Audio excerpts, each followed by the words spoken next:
What if I told you that Star Wars has been hiding its biggest secrets in plain sight?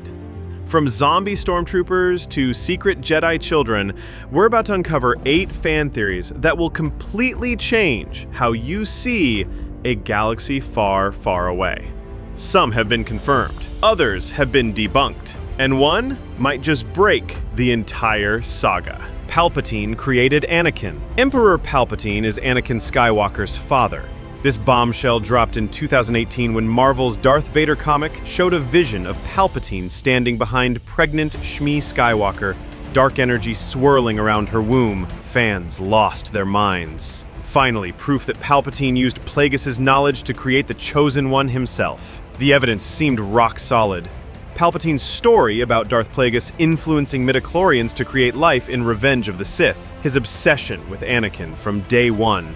The fact that Anakin has no father and the highest midichlorian count ever recorded. But here's where it gets interesting. Lucasfilm immediately shut this down.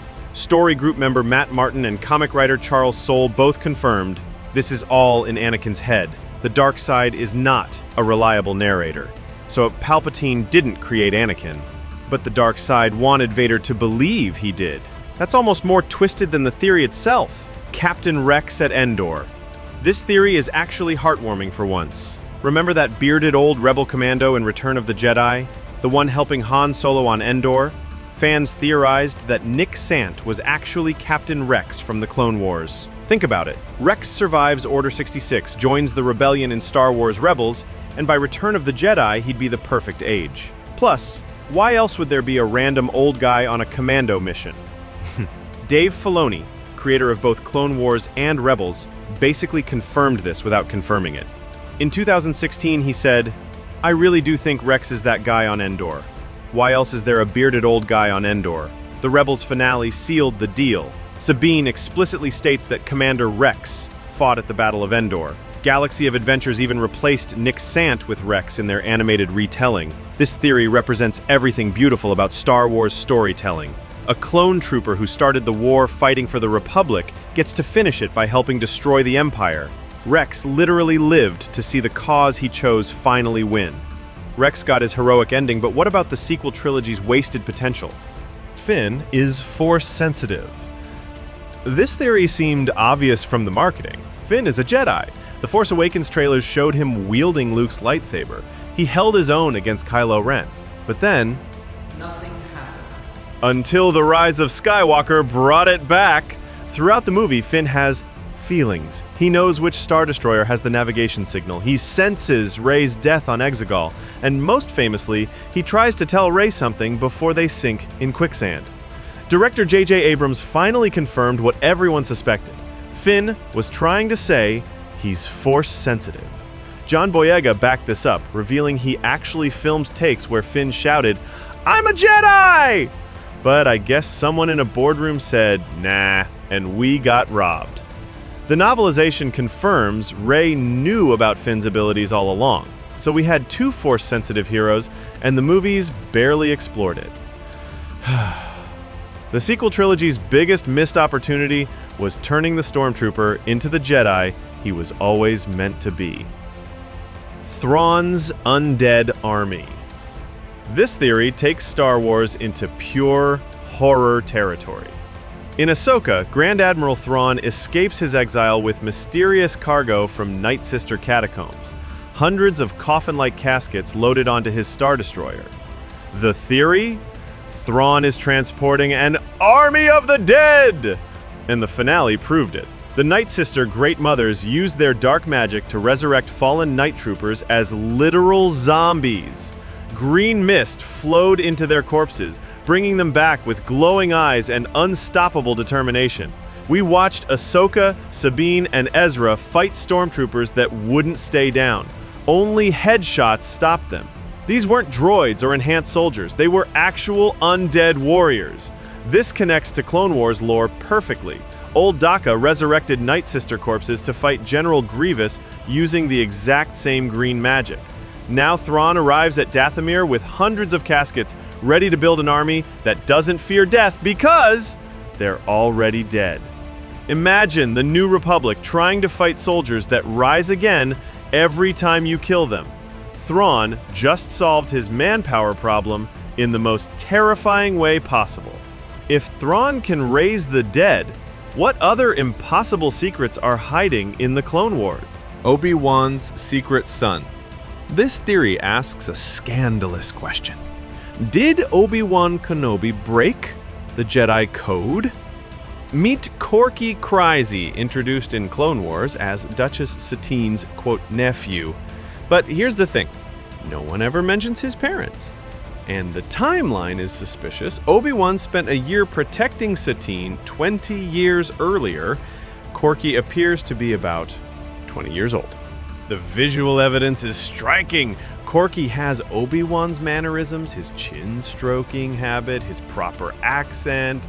He even looks like a young Kenobi with Satine's coloring. Plus, we know Obi-Wan would have left the Jedi Order for Satine if she'd asked. Dave Filoni has teased having a, quote, backstory joke, unquote, about Korkie that would, quote, set the fan world ablaze. But he's never made it official canon.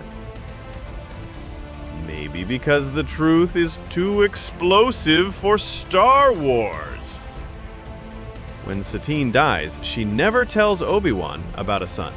He never senses anything through the Force. Either this is the galaxy's biggest secret, or it's just fans seeing patterns where none exist.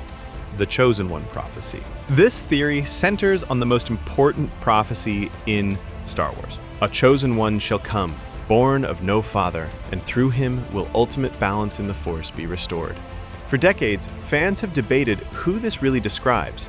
Is it Anakin, who destroyed the Sith? Luke, who redeemed his father? Or someone else entirely? George Lucas always said Anakin is the chosen one. He brings balance by killing Palpatine in Return of the Jedi, ending the Sith line. But here's where it gets complicated. In Star Wars Rebels, Obi-Wan tells a dying Maul that Luke is the chosen one. Same prophecy, different person. Was Obi-Wan wrong? Had he given up on Anakin after his fall?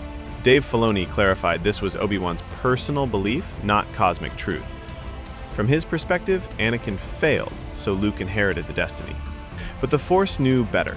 The Clone Wars confirmed Anakin's status when the Father on Mortis tested him and declared him capable of controlling both light and dark embodiments of the Force. The mystical beings literally said, "You are the chosen one." The Rise of Skywalker settled this debate permanently. Anakin's spirit tells Rey to bring back the balance as I did. The prophecy was fulfilled once when Anakin destroyed the Sith in Return of the Jedi. Palpatine's return through cloning created a new imbalance for Rey to fix, but it doesn't negate Anakin's original achievement. So the answer is clear. Anakin is the chosen one. Luke was the catalyst who enabled the prophecy's fulfillment. Rey was the warrior who restored the balance after Sith manipulation disturbed it again. 3 heroes, 1 destiny, finally complete. The prophecy is solved, but what about the most beloved mystery character in modern Star Wars? Grogu's origins. This theory surrounds everyone's favorite child, Grogu. We know he survived Order 66, was rescued by Jedi Master Kelleran Beck, then somehow ended up in Imperial hands decades later. But where did he go for 30 years? The theory suggests he might have been hidden on Naboo, since Kelleran escaped on a Nubian ship. Could Jar Jar Binks have protected Baby Yoda? Talk about an unlikely babysitter. More importantly, why did the Empire want Grogu so badly? His high midichlorian blood was being used for cloning experiments. Grogu might have been one of the sources that helped create Snoke and resurrect Palpatine.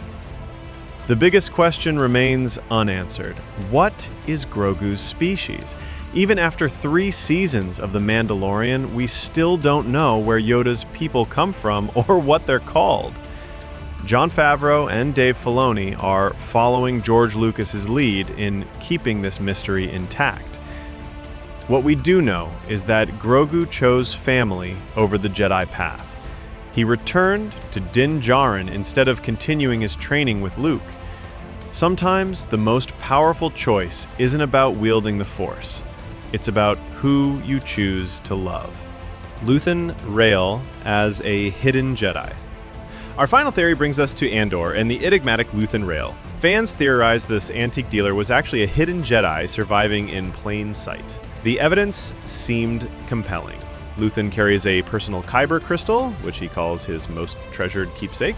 His shop contains Jedi Temple Guard masks and what appear to be holocrons. His walking stick resembles a collapsed lightsaber when examined closely. More intriguingly, Luthen displays intimate knowledge of Jedi history and ancient conflicts. He speaks about the Force with the familiarity of someone who's lived it, not just studied it. His tactical brilliance and almost prescient understanding of Imperial movements suggested Force-enhanced intuition. But Andor's creator Tony Gilroy explicitly designed the show without Force users. In interviews, Gilroy expressed surprise at the theory and confirmed that Luthen's Kyber crystal is a historical artifact from the Kuat Uprising, not a personal lightsaber crystal. The lightsaber walking stick, merchandising revealed it's actually a disguised knife. Luthen's knowledge comes from being a passionate collector and scholar, not a former Jedi. Sometimes the most compelling characters are the ones who achieve impossible things through pure conviction, intelligence, and sacrifice. Luthen proves you don't need the Force to be a hero. Just the willingness to give everything for a cause greater than yourself. Which of these theories convinced you the most? The zombie stormtroopers that are literally canon now, or the secret son that Dave Filoni won't confirm? Drop a comment with your wildest Star Wars theory. Trust me, in this galaxy, nothing is too crazy to be true. And hey, if you enjoyed diving into these mysteries, there are plenty more where these came from. Until next time, may the theories be with you.